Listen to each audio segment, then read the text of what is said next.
चोपडा तालुक्यात शेतात ट्रॅक्टरच्या सहाय्याने खोल नांगरणी सुरू।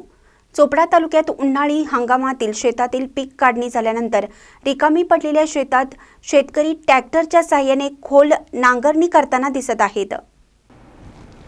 खोल नांगरणी केल्याने शेतातील जमिनींची उलटापलटी होत असते, तसेच शेतातील तणातील बी महिनाभर उन्हात तापलेल्या जमिनीमुळे नष्ट होत असते। त्याचबरोबर बुरशीचा प्रभाव कमी होत असतो।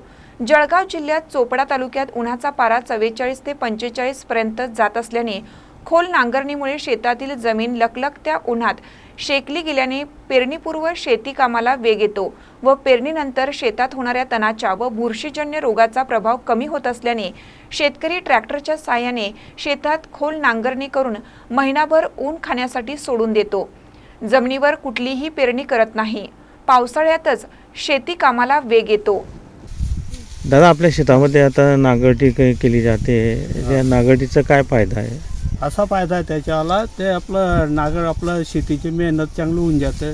तर आपला जो तण राहतं ते बीजोई वगैरे राहते ते त्याचे तो तण मोड कम होऊन जातं। ते पुढच्यावर पावसाळ्याचे इथलं तकलीफ होत नाही।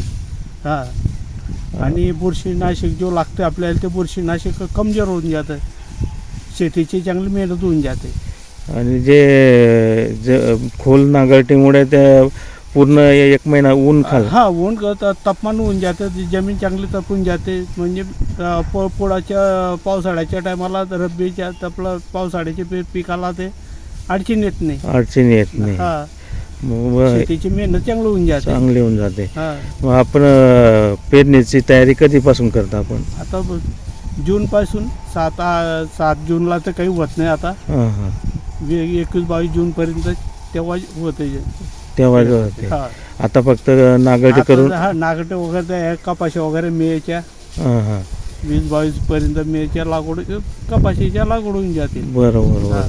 म्हणजे 1 महिना आपला शेती बी ऊन तापमान होऊन जाते, शेतीची मेहनत होऊन जाते, ते होऊन जातं। बरोबर। ताज्या बातम्यांसाठी महान करेला सबस्क्राइब करा आणि बेल आयकॉनला क्लिक करा।